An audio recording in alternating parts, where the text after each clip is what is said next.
I don't want to say this will be my last Love Island All-Stars Season 2 video, everyone, but you never know. It depends what happens between all these stars now they've left the villa, and whether they stay together or break up in typically wild fashion. But we do have some results in now. Firstly, Messy Mitch still telling people to leave him alone after claiming, or people claiming rather, that he made up the screenshots of Grace's messages. So clearly he's getting rather annoyed now about the trouble he started, which is a very Messy Mitch thing to do.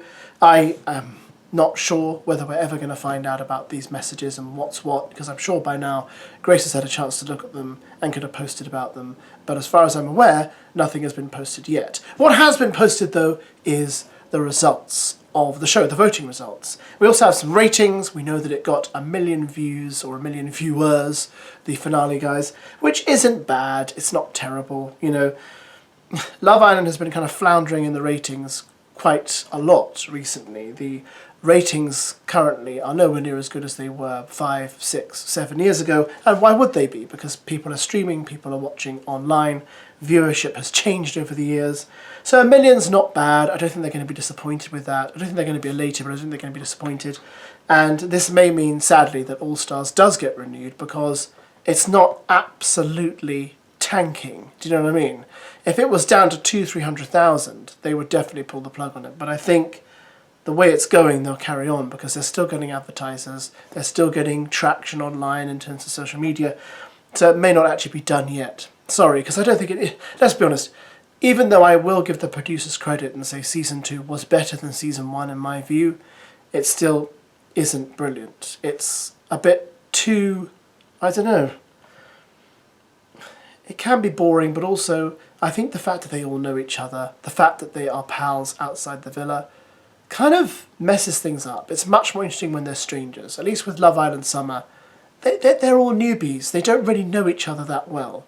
So I think that adds an element of excitement that you simply just don't get in All Stars. But let's have a look at these figures before I bore you to death with more hot air, quite frankly. Now, I would strongly suggest, because we're going to do some mathematical analysis here, unless you have a degree in maths, just turn off now, because you just won't understand these numbers. I'm dealing with numbers such as 8, 22, 33. Do you understand that? No, because you're not a maths scholar. But don't worry, I am not either. Let's go through these. So down at the bottom here we have Elmer and Sammy with 6.36% of the vote, which, you know, it's not great, let's be honest, but it could be worse. Now above that we have Catherine and Omar. Catherine and Omar only about 2% above them at 8.14%. So some are saying that's due to the lack of screen time. Having said that, Elmer and Sammy got a lot of screen time, and look where it got them, not particularly far. Although you could argue that that's because of recent behaviour, and people were put off by that recent behaviour, which is why they're so low down. Next we have Ekin-Su and Curtis, who managed to get 21.74% of the vote. Again, not bad, although I think over the run of the show, the way they were certainly projecting, we were perhaps expecting something a bit higher. But, you know, again, I suppose we could say, well, there's a lot of Ekin-Su fans out there, but there's a lot of people who also don't like Ekin-Su and really didn't like Curtis, and maybe that contributed to that. Although I think it's not bad, is it? But it's a bit of a jump from their percentage to the next percentage, of course, is Luca and Grace, who secured 30.38% of the vote, and Casey and Gabby coming in at 33.37% of the vote. So only really just about 3% above Luca and Grace.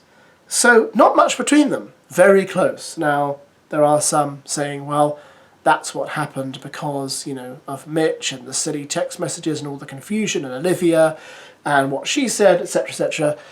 Yeah, maybe. Although I do think, let's not forget, even though Grace, she did steer quite a narrow path on this season, I do think Luca's behaviour with Sammy probably didn't endear him to a lot of people.